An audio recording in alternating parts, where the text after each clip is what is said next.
Good morning, my dear students.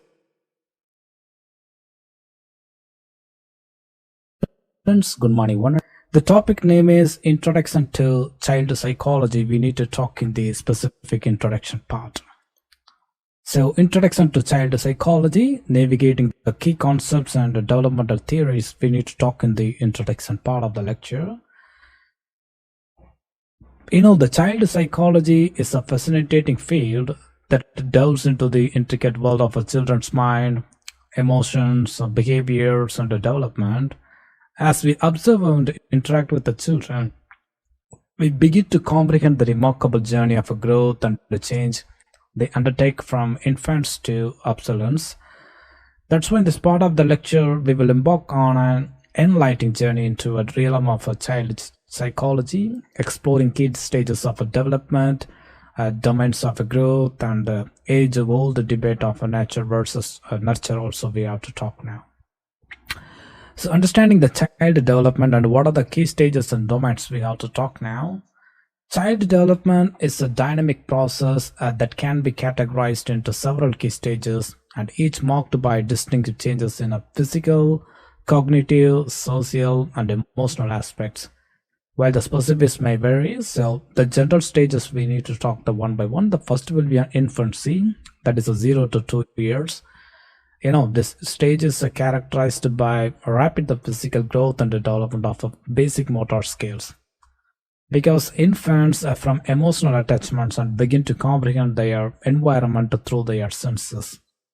Second will be on early childhood, that is a 3 to 6 years. So during this period, children experience a significant cognitive development and they start to develop language skills, engage in imaginative play, and to form initial relationships outside the family.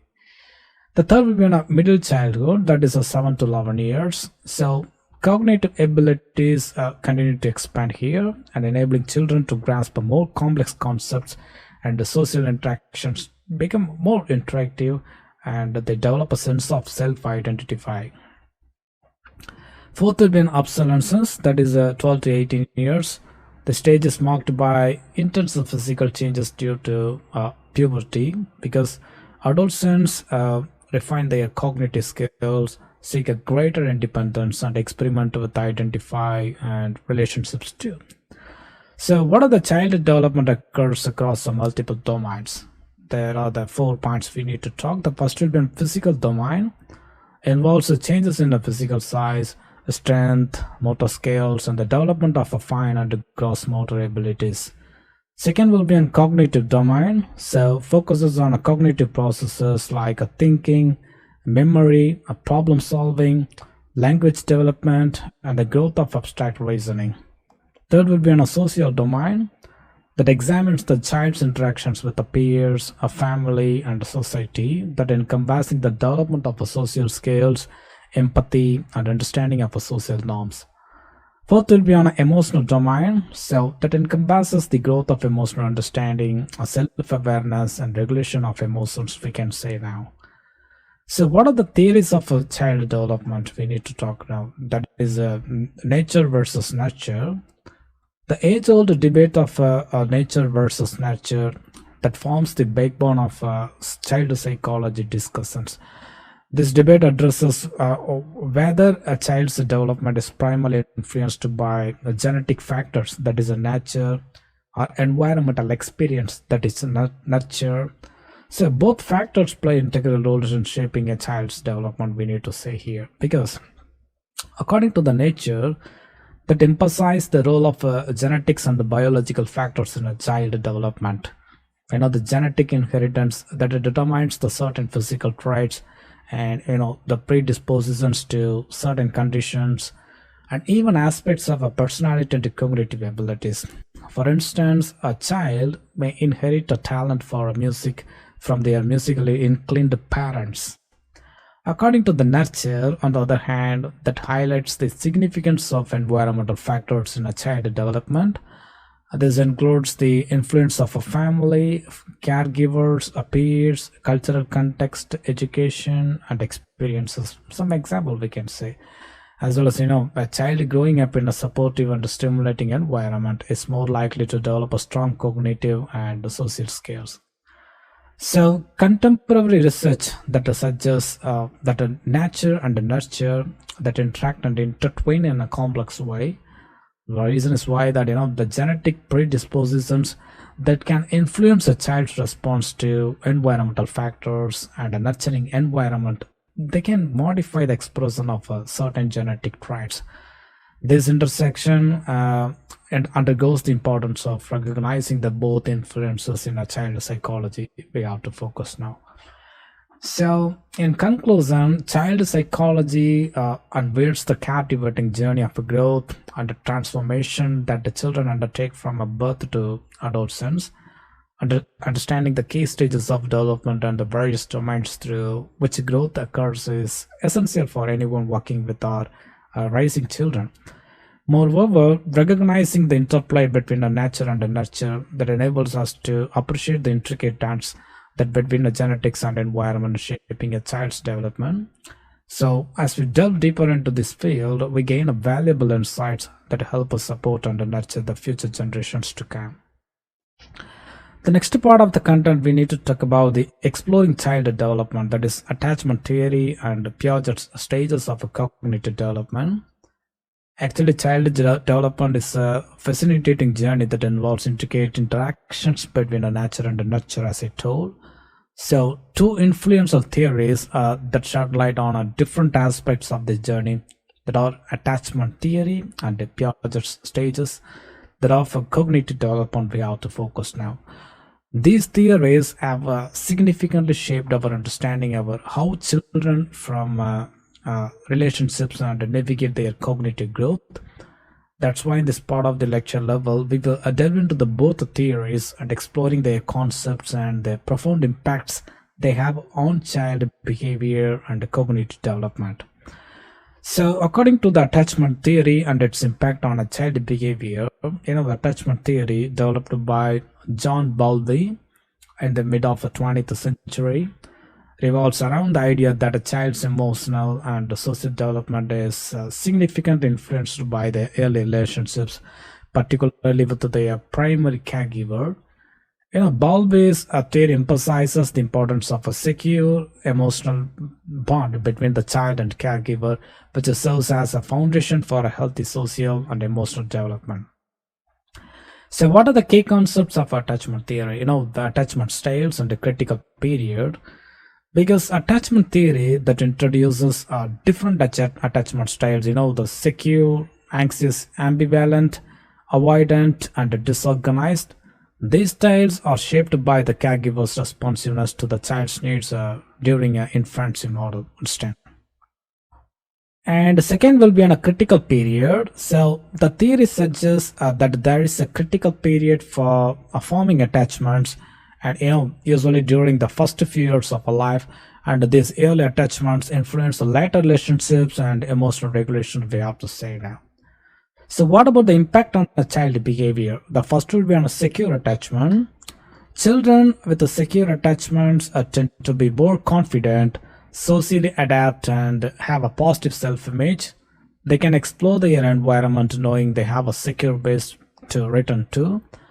And second will be an anxious and ambivalent and avoidant attachments. That is also very important because the children with anxious or avoidant attachments might display behavioral patterns such as like clinginess and a difficulty trusting others or avoiding emotional closeness. What about the long-term effects? That is, attachment patterns are formed in early childhood that can impact a relationship with the behavior throughout the life.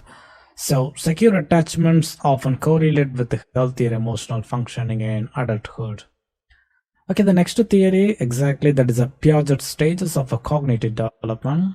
The Jean Piaget, a Swiss psychologist, introduced the theory of a cognitive development, highlighting the distinct stages through which children progress in their ability to think and understand the world around them.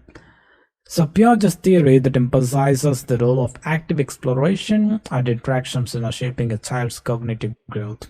So what are the stages of cognitive development? The first will be on sensory motor stage, that is a birth to 2 years. So infants they explore the world through their sense and motor activities. Object permanence, the understanding the object that exists even when out of sight, develops during this stage. Second will be on pre-operational stage, that is a 2 to 7 years.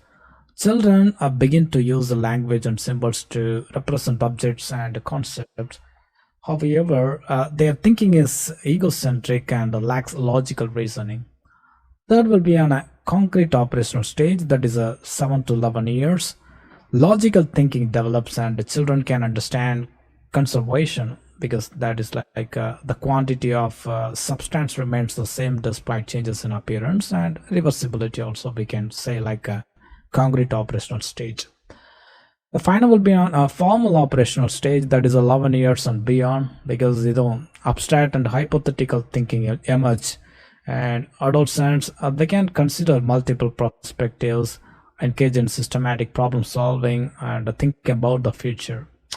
So, what are the impact on a cognitive development? The first will be on a educational implication. That is a very important impact.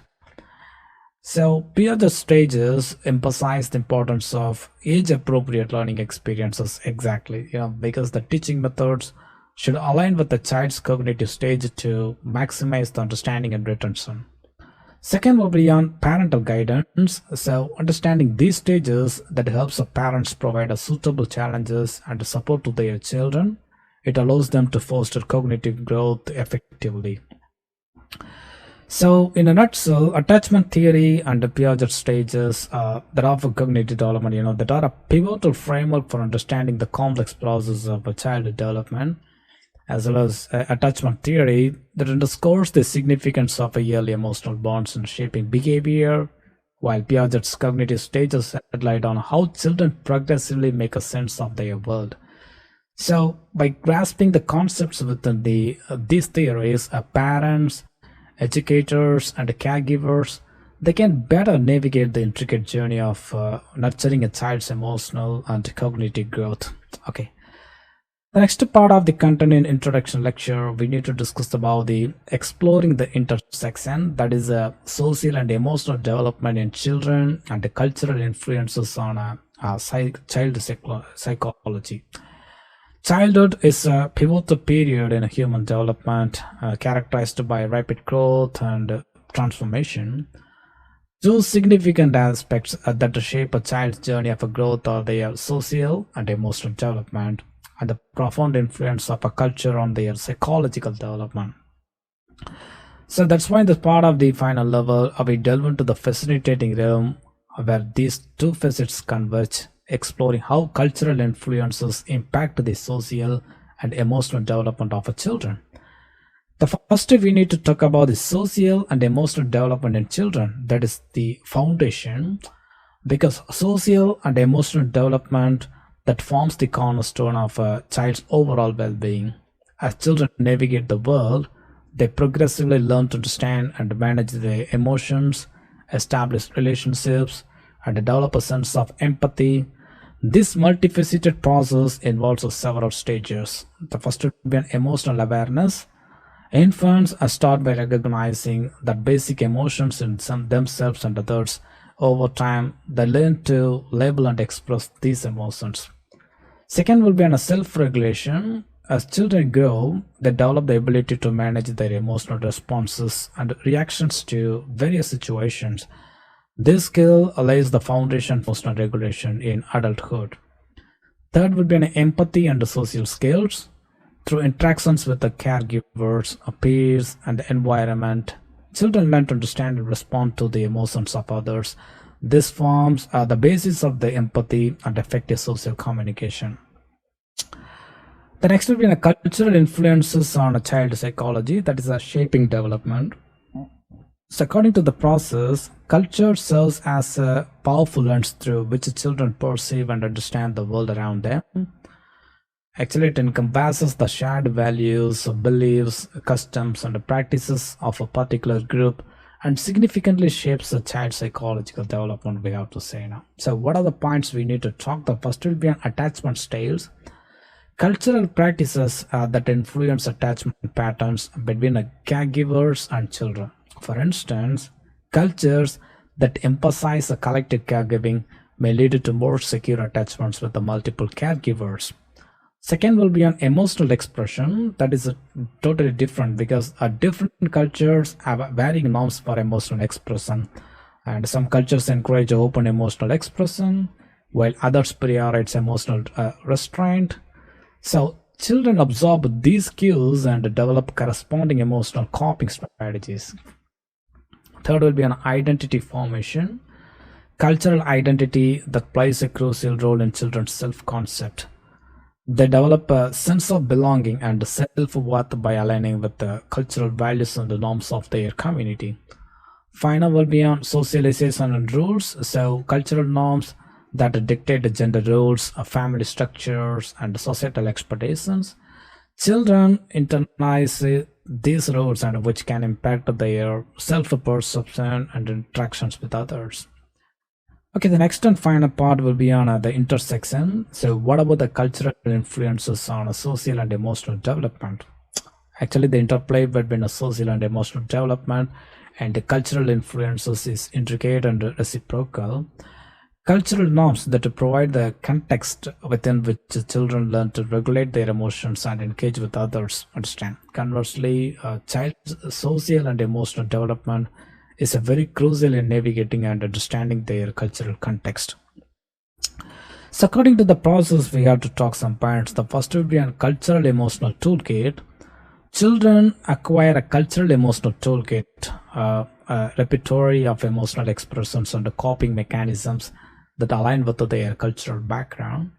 According to the cultural empathy, that is exposed to diverse emotional expressions that cultivates a cultural empathy, enabling children to understand and connect with the people from various backgrounds. Understand?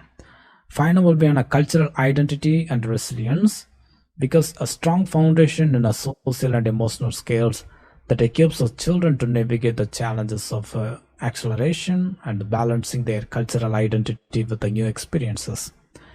So, in a conclusion, the journey of a social and emotional development in children is a profoundly intertwined with the cultural tapestry with the envelops them. As parents, caregivers, educators, and societies at large, it's a very crucial to recognize the significance of this intersection. So, by understanding how cultural influences mold a child's psychological landscape, we can foster environments that support their holistic approach and growth, emotional well-being, and harmonious. Good morning, my dear students. Good morning, one and all. Welcome to the second session of the course. The topic name is Child Psychology Assessment and Interventions. We need to talk in the specific lecture part. Understanding and Nurturing Young Minds, Child Psychology Assessment and Interventions. Children are a tapestry of emotions, thoughts, and behaviors that gradually unravel as they grow and develop. As caregivers, educators, and different type of professionals, it's essential for us to comprehend the intricate world of a child psychology and to provide appropriate assessments and interventions to ensure their well-being process. That's why in this part of the lecture, we will explore the multifaceted landscape of a child psychology assessment and interventions. The first one is we need to talk about the method of assessing child behavior and development. Assessing child behavior and development is akin to deciphering a Unicode. Professionals employ a variety of methods to gain insights into a child's cognitive, emotional, and social development.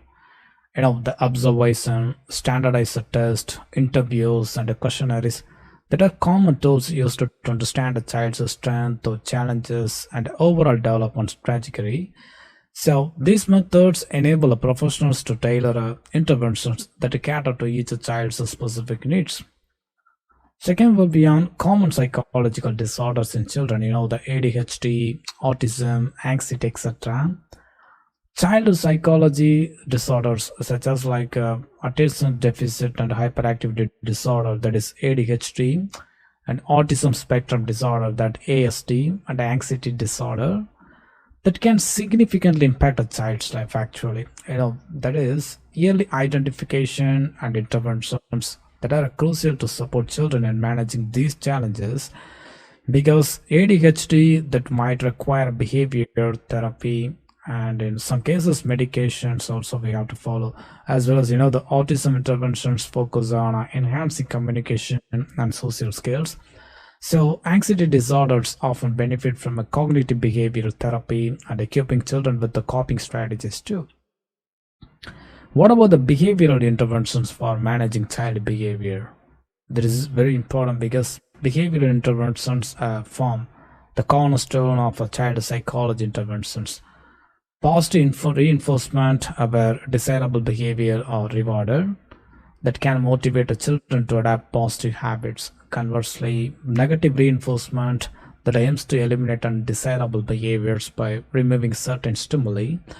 Additionally, behavior modification techniques like token economies teach children the link between actions and consequences.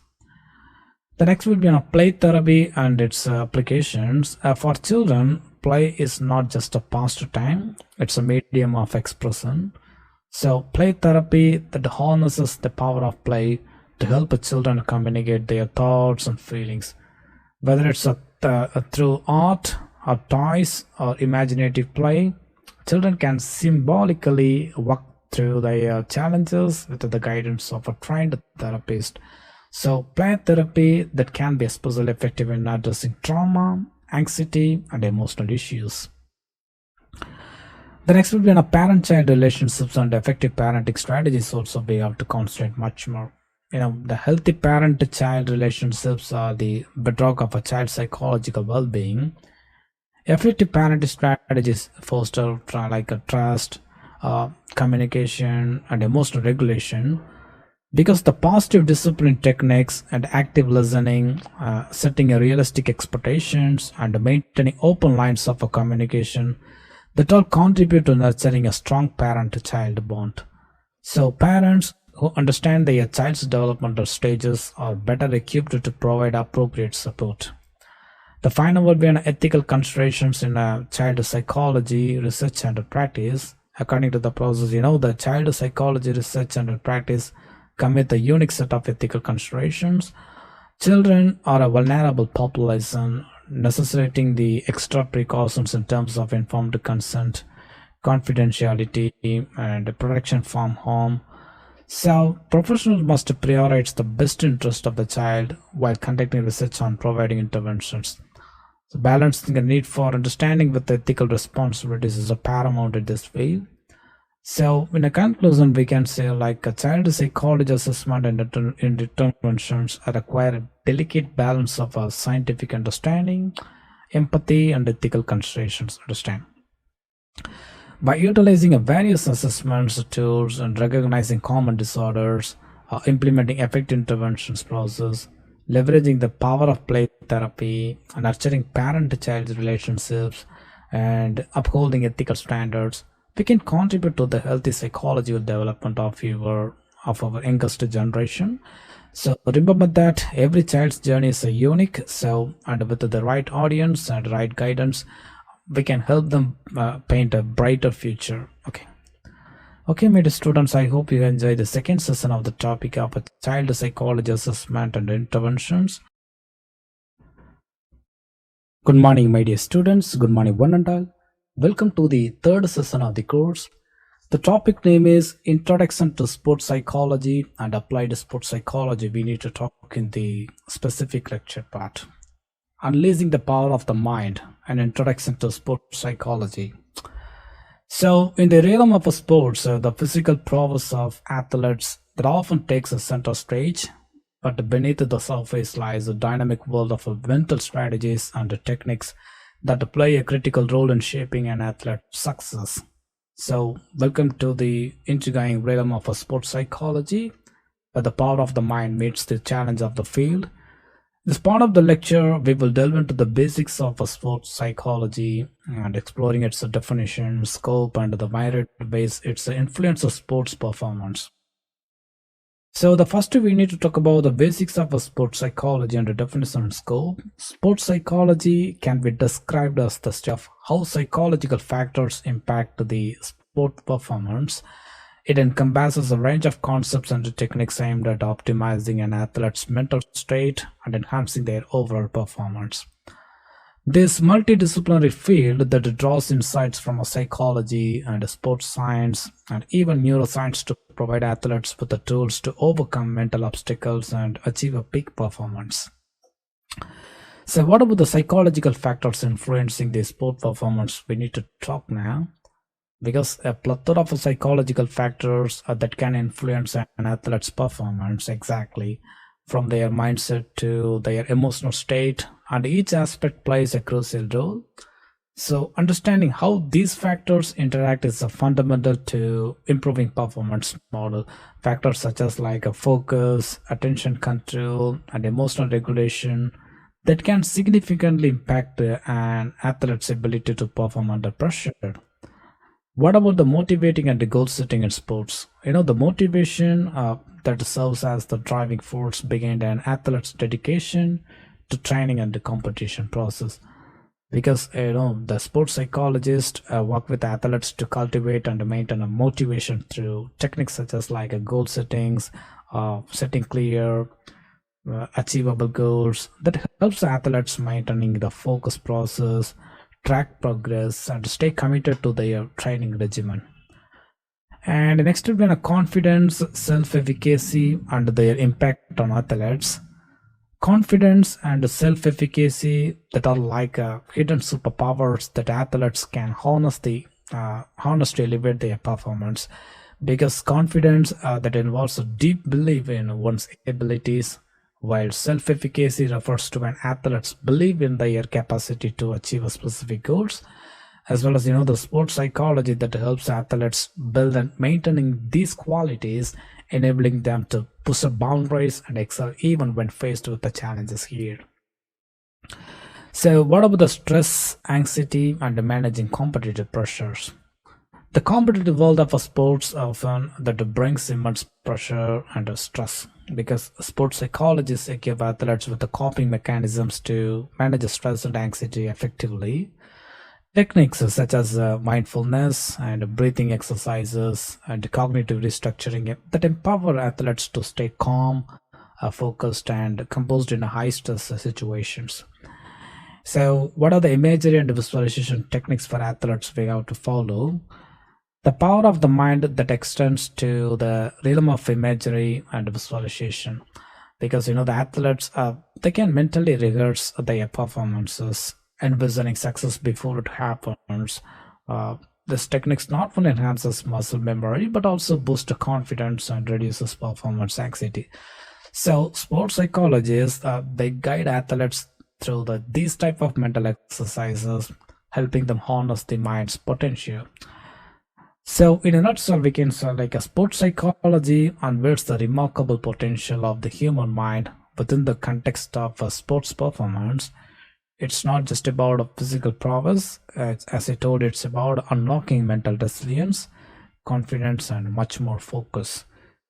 By understanding the basics of the sports psychology and embracing its techniques, athletes they can transcend their limits, conquer their fears, and achieve greatness on and off the field. So whether you are a professional athlete or someone who enjoy the recreational sports, remember that your mind can be your most powerful tool in the pursuit of our excellence. Okay. The next concept of the lecture, we need to talk about exploring the depths and applied sports psychology, starting from a team dynamics to ethical considerations we have to discuss here. In the realm of sports, achieving peak performance that goes beyond just a physical prowess, and the mind plays a crucial role in determining an athlete's success. So, and this is where applied sports psychology comes into play. This dynamic field delves into various psychological factors that impact athletes' performance, from a team dynamics and leadership to injury rehabilitations and cross-cultural considerations. That's why in this part of the lecture, we will explore the multifaceted world of applied sports psychology, covering topics such as like team cohesion, performance enhancement strategies, as well as and ethical considerations also we have to discuss now. The first will be on team dynamics and group cohesion in sports. Team sports that thrive on a synergy, cooperation, and trust among the team members. Team dynamics and group cohesion are pivotal aspects that determine the success of a team.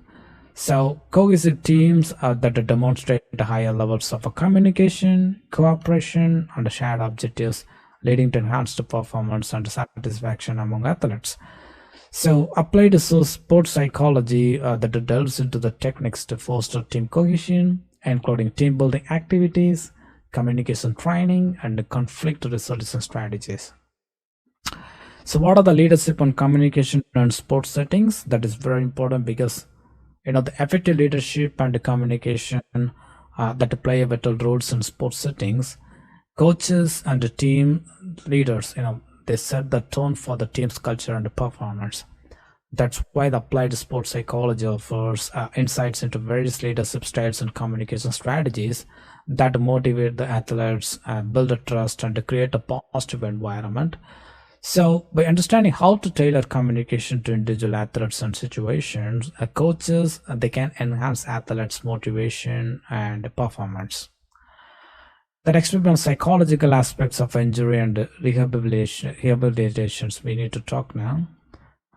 Because injuries that are an unfortunate reality in sports, the psychological impact that can be just as significant as the physical.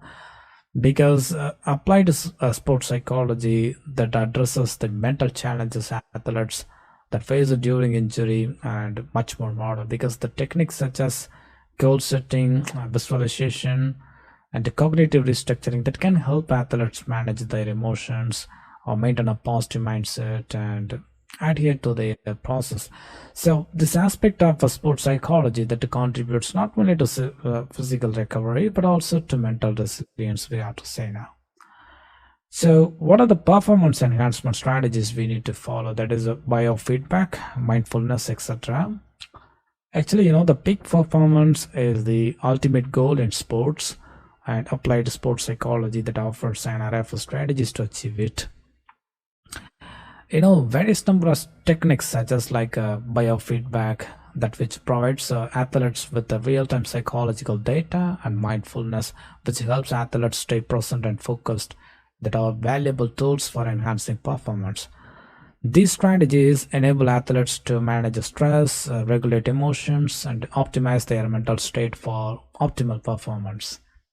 So what are the cross-cultural consideration in a sports psychology? The sports bring together individuals from diverse backgrounds, cultures, and belief systems. So, understanding the cultural nuances and values of athletes is very crucial for effective sports psychology interventions. We have to say much more. The reasons why that the applied sports psychology that takes into account cross-cultural considerations to tailor interventions that respect individual differences. So this approach fosters inclusivity and ensures that the psychological strategies are aligned with the athletes' cultural backgrounds and preferences. Our final will be on ethics and sports psychology consulting. The role of a sports psychology consultant that comes with ethical responsibilities. The trust, confidentiality, and the well-being of athletes are very paramount. So applied sports psychology that emphasizes ethical guidelines and standards to ensure the integrity of the consulting process. As well as the consultants they must navigate the issues such as like a dual relationships, informed consent, and athlete autonomy while providing effective psychological support. So in a conclusion, applied sports psychology is a dynamic field that intersects sports and the psychology model, providing athletes, coaches, and the teams with the valuable tools to enhance the performance, manage the challenges, and foster positive sporting environment we can create. From optimizing team dynamics to incorporating mindfulness techniques, the principles of a sports psychology that contribute to the holistic development of athletes. So, as the sports landscape continues to evolve and develop, the insights and strategies that offered by applied sports psychology will remain essential in unblocking the full potential of athletes on and off the field. So, okay, my dear students, I hope you have enjoyed the third session of the topic of Introduction to Sports Psychology and Applied Sports Psychology also.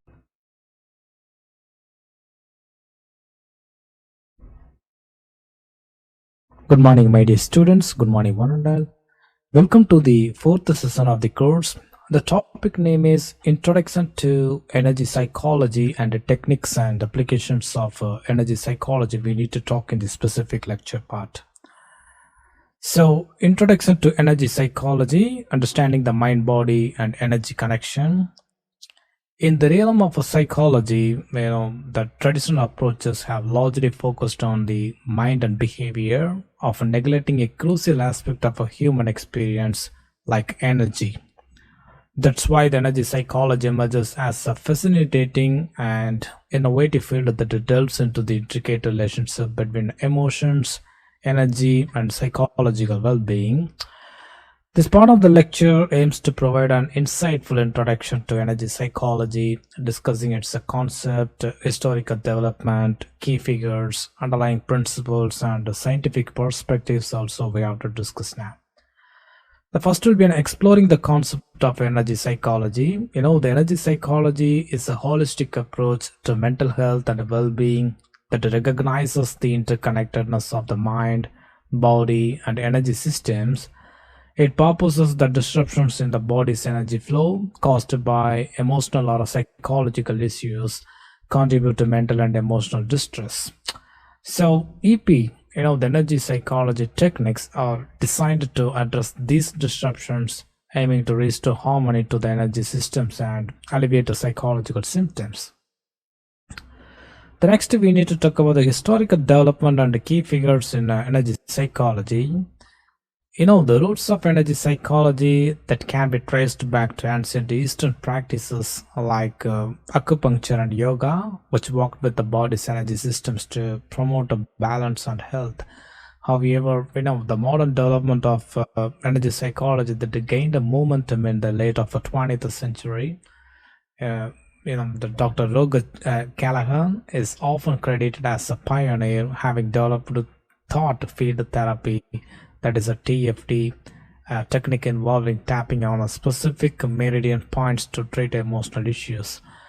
Subsequently, Dr. Gary Gray introduced emotional freedom techniques like EFT, a simplified tapping method, simplified tapping method based on a TFT principles, as well as the EFT garnered the widespread attention and became one of the most well-known energy psychology techniques. So over time, energy psychology and it has expanded to include other modalities like the use of chakras and biofields, contributing to a diverse range of approaches within the field. Okay, the next part will be on the relationship between emotions, energy, and psychological well-being. Energy psychology posits that emotions are not just a psychological phenomena but also have a distinct energetic component. Unresolved emotions are traumatic experiences that can lead to disruptions in the body's energy flow, causing emotional and psychological distress. That's why the EP techniques aim to release these energetic blockages and promote a healing, consequently improving a psychological well-being. So what about the principles of energy system? The meridians, chakras, and biofields also we have to concentrate here. Energy systems that are foundational to energy psychology. These systems are believed to consist of pathways, that is meridians, energy centers, that is chakras, and subtle energy fields, that is biofields, because the meridians are channels through which energy flows and they are used in techniques like acupuncture and acupressure. Chakras are energy centers located along the spine and each associated with the specific aspects of a human experience. Understand? The biofields that are the subtle energy fields that envelop the body. That's why the EP techniques often involve manipulating these systems through techniques such as like a tapping, touching, or intention.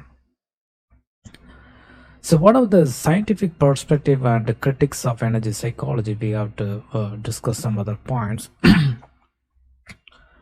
While energy psychology that has gained a popularity and a dedicated following, it has also faced criticism, mainly from the traditional scientific community, because the skeptics often question the lack of empirical evidence supporting the effectiveness of energy psychology techniques and argue that any type of positive outcomes might be attributed to a placebo effect. So, on the other hand, the proponents of energy psychology emphasize the need for a broader perspective that integrates both the traditional psychological approaches and the understanding of energy systems. So, research in this field is ongoing, and some studies have shown a promising results in areas like stress reduction, anxiety management, and trauma recovery. So, in a nutshell, we can say like energy psychology offers a unique lens through which to view mental health and well-being process by acknowledging the intricate interplay between emotions, energy systems, and psychology. Energy psychology that opens the door to innovative techniques that seek to holistically address mental and emotional challenges. While debates about its scientific validity persist, the growing interest and exploration of energy psychology hint at its potential to transform our understanding of the mind body energy connection. So, what are the techniques and applications of energy psychology? So, tapping into holistic well being, we need to talk now. Energy psychology is a field that blends of psychological principles with Eastern energy-based healing practices to address the emotional and psychological issues, as I told on a yearly level. So this holistic approach has gained traction in recent years due to its potential to complement the traditional therapeutic methods. That's why in the part we will explore the key techniques and some of the applications of energy psychology, shedding light on its benefits, case studies, and ethical considerations. Also, we have to talk now. The first will be on we need to talk about the EFT, that is emotional freedom techniques and its variations. EFT, the emotional freedom techniques is a cornerstone of energy psychology and often referred to as a tapping because EFT involves gentle tapping on a specific acupressure points while focusing on emotional distress.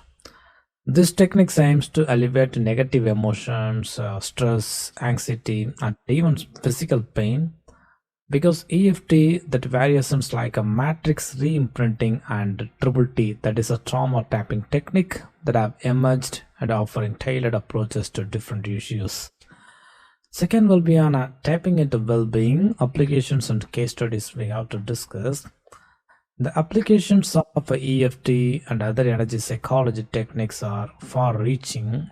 Some of the case studies have highlighted their effectiveness in treating conditions such as like a PTSD, or depression, phobias, and addiction.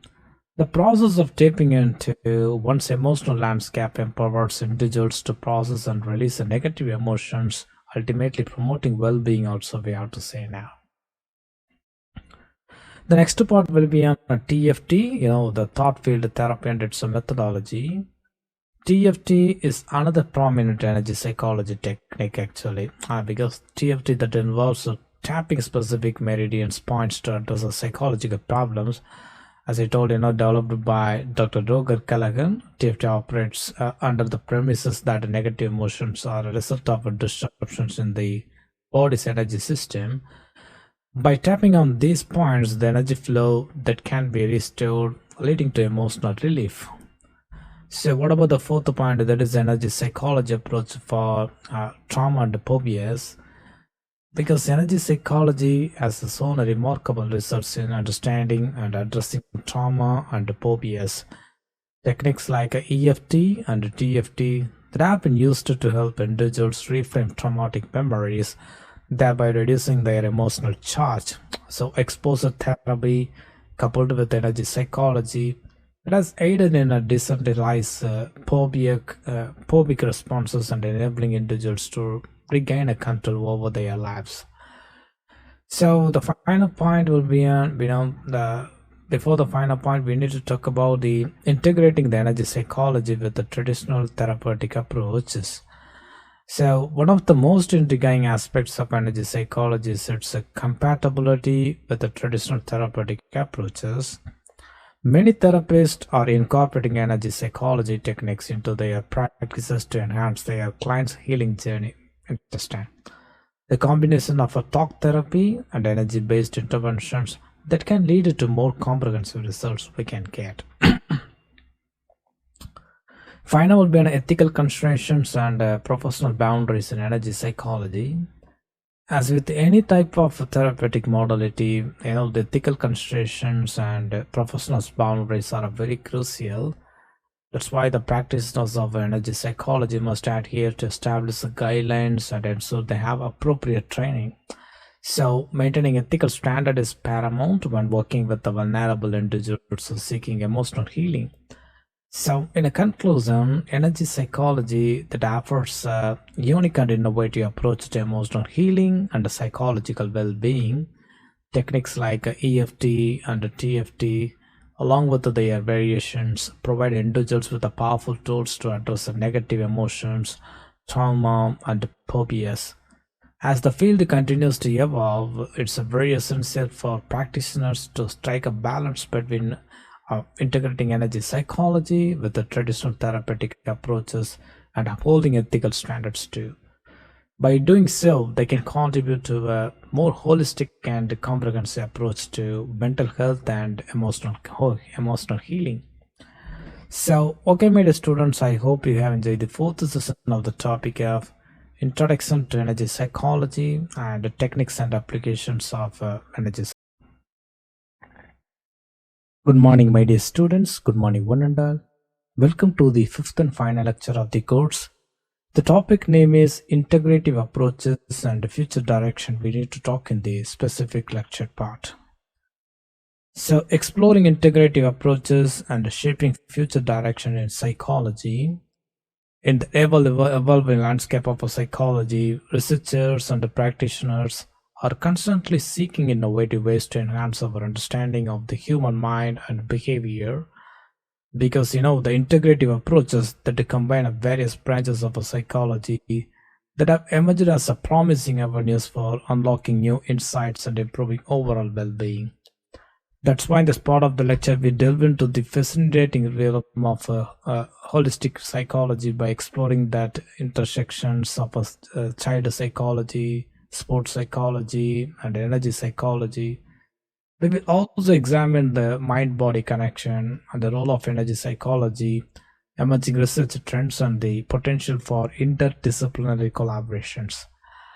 The first one is we need to talk about the holistic approaches to psychology, a fusion of disciplines. Holistic psychology that embraces the idea that understanding a human behavior that requires a comprehensive perspective. A notable example of this is the integration of a child psychology, sports psychology, and energy psychology. By combining these fields, researchers and practitioners can gain a more holistic view of individuals, considering not only their psychological aspects but also their physical and energetic dimensions. Second will be the mind-body connections, the catalyst for a child development and a sports performance. The mind-body connection is a fundamental concept in holistic psychology. It emphasizes the intricate interplay between mental and physical states. When applied to child development and sports performance, this connection becomes particularly powerful for young individuals, nurturing a healthy mind-body relationships that can lead to improved cognitive development, emotional regulation, and overall well-being. In the realm of sports, an aligned mind and body that can enhance athletes' focus, motivation, and ultimately their performance on the field. So, next will be an energy psychologist's role in enhancing well-being. As I have explained on a year lecture, the energy psychology is a relatively new but rapidly growing field that explores the impact of energetic processes on human psychology and physiology. Because the various number of techniques such as emotional freedom techniques like EFT and thought field therapy TFT that are gaining attention for their potential to alleviate a psychological distress, reduce anxiety, and even address a physical discomfort.